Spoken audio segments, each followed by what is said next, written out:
Hello, I'm Ken Davis, a former Lower Merion Township Commissioner and now Chairman of the Township's Cable Television Advisory Committee. My guest today is world-renowned cellist Udi Bar-David, who is well known to patrons of our own Philadelphia Orchestra. In addition to his orchestra role, he is also involved in many other musical and musical-related activities. Welcome, Udi. Delighted to have you. Thanks. Great to be here. Thanks for being here. You were born and raised a music student in Tel Aviv, in Israel, before coming to the United States and then joining the orchestra in 1987. Tell us a little bit about yourself and about your journey to Philadelphia. Well, as you mentioned, I was born in Israel, in Tel Aviv. I received my primary musical education and education in general over there. I served in the army for 3 years. I was a musician in the military. I was blessed to be able to study and perform with many of the outstanding talents that Israel has produced during that time. And while in the military, I served in a quartet. I was actually in a string quartet. I did go through the basic training like everybody else, but then we basically just went across the country and played everywhere you can imagine during those 3 years. So that was my journey. While in Israel, there were many famous musicians that would come to Israel, like Isaac Stan, Leonard Rose, Arthur Rubinstein, Pablo Casals. So as a youngster, when I was 12, 13, 14, I had the opportunity to play for them, to be coached by them. And that led to a relationship with Leonard Rose, the great cellist, who invited me later to study at the Juilliard School. And that's the connection with my journey to New York. Interesting, interesting. Well, as a Philadelphia Orchestra musician, you've traveled the world with them in addition to scheduling performances of your own around the world with other groups. How do you balance such a hectic schedule? You have to be a little crazy. You have to have multiple personalities because but seriously, you really have to compartmentalize some of what you do to be able to make it, put it together. Yes, we have traveled the world with Philadelphia Orchestra. It is an extremely busy schedule of rehearsals, concerts, tours, etc., recordings. There is a direct link between what I do with Philadelphia Orchestra and what I do in my, let's say, non-profit work. Because, first of all, it's primarily based on music. It's based on the arts. So one area helps the other, so I don't have to be completely nuts going in different directions. But you have to be very ambitious, I guess, and I guess I am very motivated. Obviously you are. Well, now that you've settled in Lower Merion, we're delighted to have you there. It's obviously convenient to Philadelphia. Do you like it in our area? And do you think our area has enough cultural variety for people of all ages and interests? I love Lower Merion. Again, as somebody who traveled the world and still travels extensively, I do believe, and I don't think I'm biased, that this is the best township in the country. In many respects, the people, the opportunities, the diverse community, the access to culture. Yeah, we do have a lot of culture. It is true that we are spoiled by being close to Philadelphia. But I think in the last 10, 15 years, I've noticed more that there are also centers of cultures that develop here in our area, Lower Merion, certainly in Wynwood, where I am, but definitely in places like Wayne, where I've presented a number of events in the last 10 years at least. And you do get people who are from the community. I love Lower Merion. My kids went, through the public system. They went through Lower Merion school, so we are very tight here. Terrific. Yes. Well, among your activities outside of the orchestra, two of them are particularly noteworthy. I want to talk about both of them. The first is the Intercultural Journeys, of which you're both a founder and artistic director. Tell us about Intercultural Journeys. Well, that was an organization that I founded with some close friends guess about 15 years ago now, and I was an artistic director. Through the organization that supported the mission of bringing people together through the arts, basically. We traveled the world. We presented programs in Europe, in Asia, in Israel and Palestine, which I'm most proud of, and it's closest to my heart because of obvious reasons. We developed relationships with artists and performers that come from various Middle Eastern backgrounds, Palestinians, Israelis, Arabs, Jews, Muslims, Christians. I think that we were very successful at bringing people together, people who otherwise would not be together under the same roof. So that was my first experience with non-for-profit world, creating a non-for-profit intercultural journeys. That's nice. Well, the other group on which you were both founder and artistic director is Art Tolerance. Tell us about Art Tolerance. So Art Tolerance, for me personally, it's a continuation of what I did with intercultural journeys. Maybe the main distinction is that we have been looking to become more impactful in dialogue. I think that, I don't want to say that it was not successful, but bringing people together is just the first step. But then once you bring them together, you have to create follow-ups. People who are in conflict need to find platforms that allow them to hear each other's narratives, even if it's not in context of agreement. And for me, the reason to establish Art Tolerance was precisely that. To take that second and impactful step, if I may say, to develop artistic processes that lend themselves to actual dialogue. And hopefully you will ask me, but those are, I would love to speak about some specific processes, artistic processes, where we actually engaged student leaders, religious leaders in that kind of an impactful process, borrowing from the arts, utilizing the arts, but leading to a place where they can actually hear each other. Please do. We're very interested to hear more. Well, thank you. So as an example, I developed this platform or initiative called Dialogue in Three Movements. And the concept of dialogue in three movements is essentially the way people meet. The first movement I call solo introductions, which is basically how we all meet. I introduce myself, you introduce yourself, just who are you, where you come from. Second movement I call getting to know you. And getting to know you is the process on the stage where we get closer together physically, and we start employing commonalities, whether it's language, Arabic and Hebrew, French and Spanish, etc. Exploring commonalities based on geographical areas that we all aspire to. With the African American Jewish programs, we went back to the spirituals that relate to areas in the Holy Land that are so significant to both Christianity and Judaism. So there are many areas that we can explore in terms of commonalities. That was getting to know you. And the last movement I like to call, and that's where we all get together on the stage, closer together, I like to call it fusion without confusion, which essentially is what it is. It's our ability to create a common language where we can all hear each other, not necessarily in context of agreement, but where we can hear other narratives. And one of the examples of recent events that we did at Swarthmore College a few months ago that I'm particularly proud of is when we put Palestinians and Israelis on the stage, poets, musicians, performers, instrumentalists, professors, etc. And I pushed the envelope a little bit.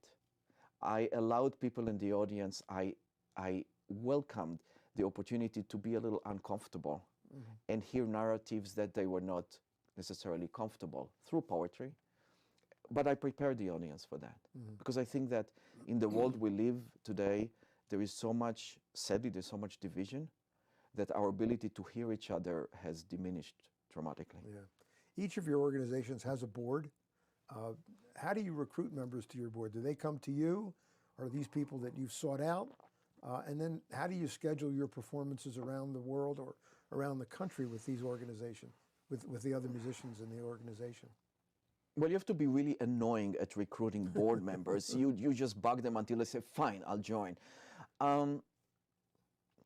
Yes, recruiting board members in general, in my experience, it's, well, you find individuals who are, first of all, in line with your mission. But it's also very important to find individuals who represent different views, different races, different religions. I think that that's essential, especially when your organization is about bringing people together from different, different backgrounds. The programs initiated, I am very, very big on partnerships. We are a very tiny organization, at least at this point we're tiny. So for me, the success of what we do is dependent on our ability to partner with other organizations or bring something else to the table. Universities obviously bring the academics. I can say that in the last 20 years, I have worked on partnerships with maybe 50 organizations around the world. Middle East, Europe, Asia, US certainly. But I always looked for a way to bridge, because I think that if two organizations that work toward the same goals come together, our opportunity to expand our mission, to expand the network of the audience, for more people to hear us, is greater. I think that, yeah, go ahead. So when you have these performances, and obviously the other musicians are not part of the Philadelphia Orchestra, are you sought out as an organization or as a group, or do you promote yourself with different audiences around the country? Obviously scheduling has got to be difficult. Yes, it's challenging. We've done some of the programs simultaneously with certain tours of Philadelphia Orchestra. I think you witnessed one of them, the relationship that we developed 20 years ago with Neve Shalom, Wahat al-Salam, Oasis of Peace, the Arab Jewish village. And I was like so ecstatic to be able to bring a group of 50, 60 people from the mission, from Philadelphia Orchestra, Yannick Nezes again, our music director, musicians, to a village that I have loved for years, to a place that that is really a testament to the ability of, in this case, Arabs and Jews to live together side by side. So that's one example. I guess you have to be very practical too when you try to create events around the country, around the world. I love doing that though. I think that's what makes it easier for me. I just love making those contacts with other organizations, venues around the world. Well, you've touched on it, and I want to just get into that a little bit. Growing up in Israel, you have not seen real and long-lasting peace probably in your lifetime, unfortunately. Yet you're a vocal advocate for peace in the Middle East. How do you accomplish that through your music? Well, I haven't yet. There's no peace yet. The day I'm out of work, that will be a good day, because it will mean we've accomplished it. That has been, I'm not the first one to say, the most painful conflict for me to comprehend, to accept. I don't accept it because, and maybe because I have been blessed and privileged to be able to create numerous relationships with Arabs, Palestinians. I just watched it yesterday. I was in a living room dialogue in San Mateo in California about 12, 13 years ago with Palestinians from Gaza Strip and Israelis and Jews. It was a very tough meeting. People were talking about losing their family members to violence on both sides. I bridged through music. I'm grateful that they allowed me to become part of the conversation. My point being, Ken, that there are so many, there are numerous people in both the Palestinian and Israeli world who could be so instrumental. They just need a louder voice. Sadly, the voices that dominate the conversation sometimes are the ones that go to extremes. So when you collaborate with Arab musicians, does that kind of break down the barriers for you and your audience when they see you working together to create music together? It certainly breaks the barriers, first of all, between us, performers on stage. Yes. And by doing that, we melt a lot of the tensions right there. It does help the audience, but I won't deny that many in the audience and outside, those who choose not to show up, are skeptical about what we do. They told me once, well, you think with music you're naive. No, I don't think I'm naive, because I may use music as a tool, but I've also been part of conversations, very difficult conversations with Palestinians. I've been in conversations with people who support BDS. I have friends and acquaintances who support BDS, but I also have friends who are in the Jewish Federation. So I'm a good punching bag. And I think that when both disagree with me, I know I'm in a good place. Look, it's not easy, but just like the situation in our country and around the world, sadly today,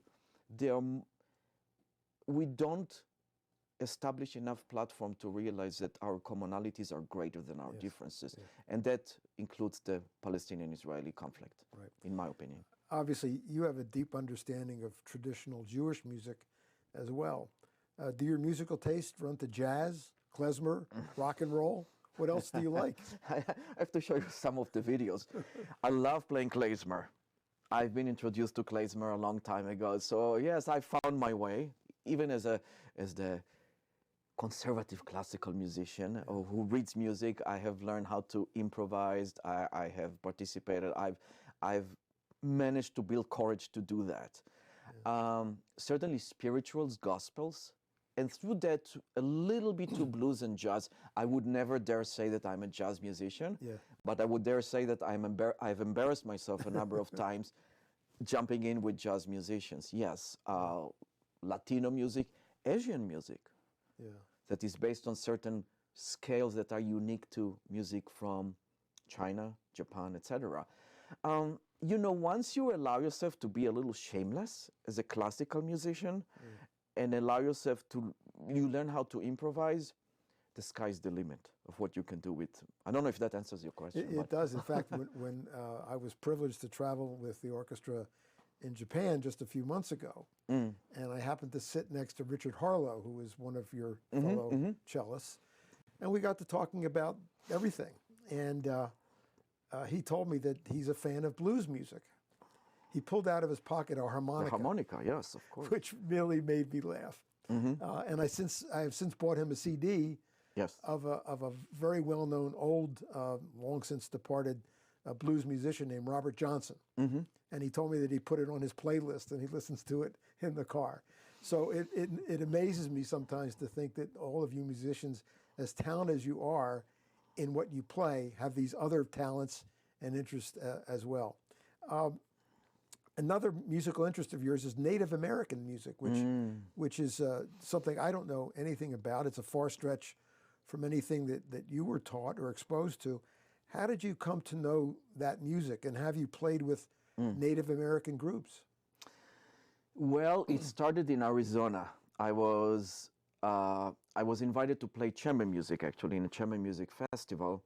And through that, I became more aware, familiar. It was an education for me to learn about Native American, their stories, their music, their plight, their aspirations. And then I don't even remember exactly how it happened. I met R. Carlos Nakai, who is probably the most famous Native American flutist. He's one of the original ones. He's a multiple Grammy nominee. We met, we started improvising. At first I was very nervous, and then 5 minutes into our playing together, we met in Tucson at his house. It was just so natural, so we started performing together. We made a CD together, and Voyagers. It's called Voyagers. And we toured around the country.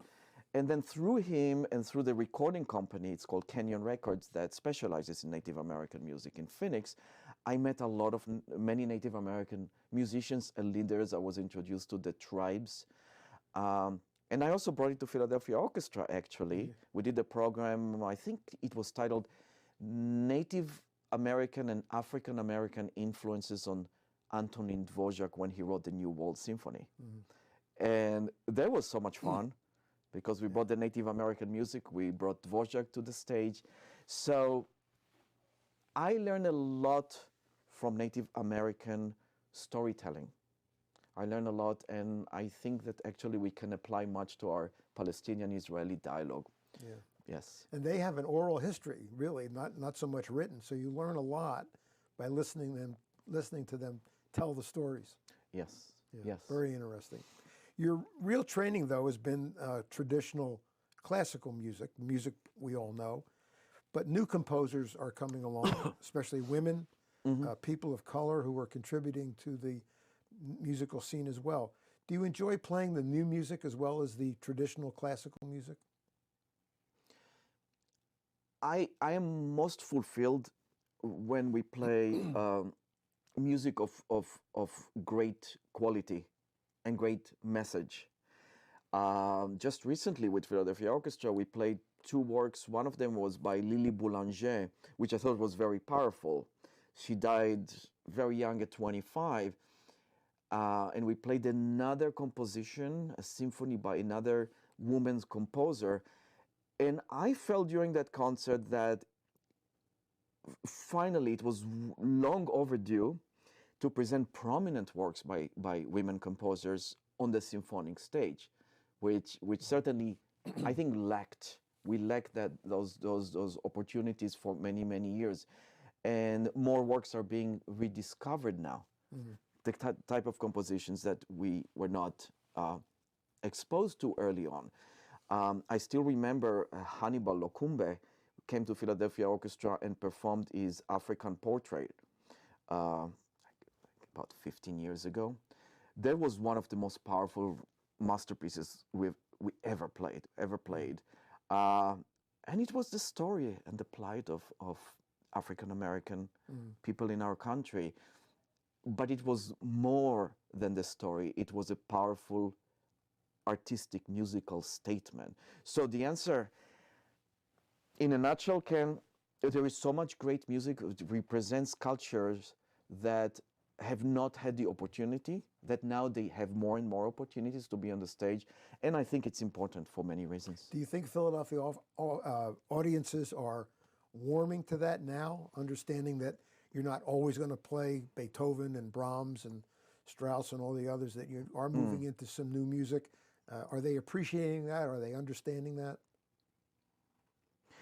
It's a different type of appreciation because it's the newness of those works that the audience respond to. Not everyone necessarily responds to it because Beethoven, we had 200 years, over 200 years now to digest. Mozart, Tchaikovsky, Brahms. The works you're referring to are newer. Not, I would say that it takes time, a lot of time to really digest them, not just artistically, but the language that is presented, the musical language. Audiences are definitely more open. But I think we are still a few steps away from making those works an integral part of the symphonic repertoire, which is very important. Not all new works are great, just as not all old works are great. Right. So, and Beethoven will always be there. Right. Beethoven is eternal. Yeah. Once in a while, the orchestra is called upon to play musical scores from well-known motion pictures.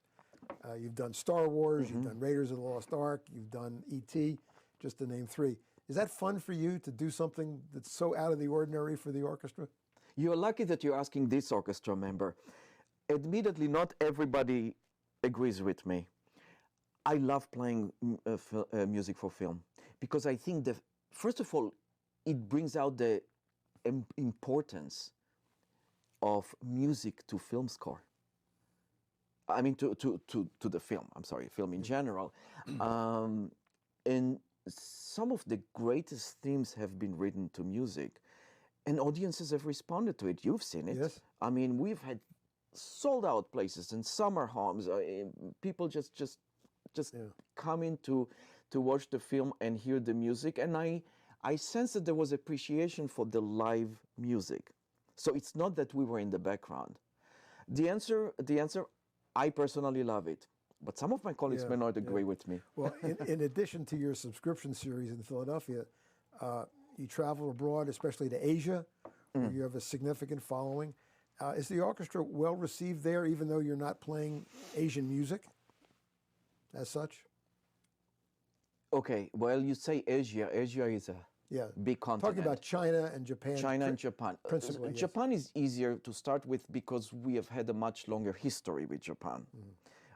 In Japan, the tradition of classical music is pretty rooted in society. It's something that has been there for years and years. So when we come to Japan, they are eager to hear us play classical music. China is a newer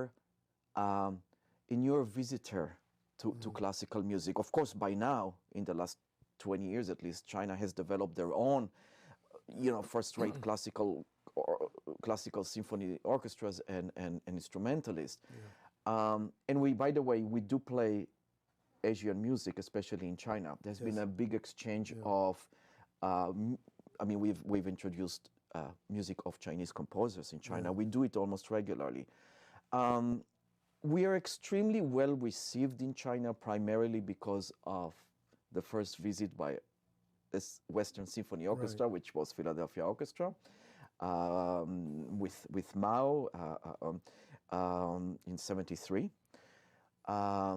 But also we are well received because of our recent visits, residencies, educational opportunities in the conservatories. They have excellent instrumentalists in China, and many of them study in conservatories in the US, as I'm sure you know. So it's a very interesting evolution. Well, one final question before we break. After your subscription series concludes at the Kimmel Center, you play summer concerts in Fairmount Park, at the Mann Center. You go to Saratoga in New York. You go to Vail, Colorado. You must enjoy getting out of town, especially during the summer, to those venues. It's so much fun. It's so much fun. I mean, I can't say enough about the beauty of Vail. Just being there in the summer, it's the gorgeous surroundings. Nature inspires us literally to make great music. Saratoga Springs, of course, much longer tradition that we have. Again, different nature, but a gorgeous place. The Saratoga Performing Arts Center is arguably acoustically the best outdoor facility in the country. Actually, Philadelphia Orchestra, long before my time, recorded there, made records on that outdoor facility of Saratoga. The Mann Music Center is very important. I feel that the Mann Music Center should become more integral part of our summer programs, because it's a venue that started with a great idea and great mission of Mr. Mann. And I hope and pray that we continue to have presence at the Mann Music Center and continue to improve our relationships with them and with the community. Terrific, terrific. That's all the time we have now, so I want to thank Udi Bar-David for joining us. You can learn more about Udi and his important work by going to his website, which is arttolerance.org. Art Tolerance is one word, or through Google. Goodbye for now.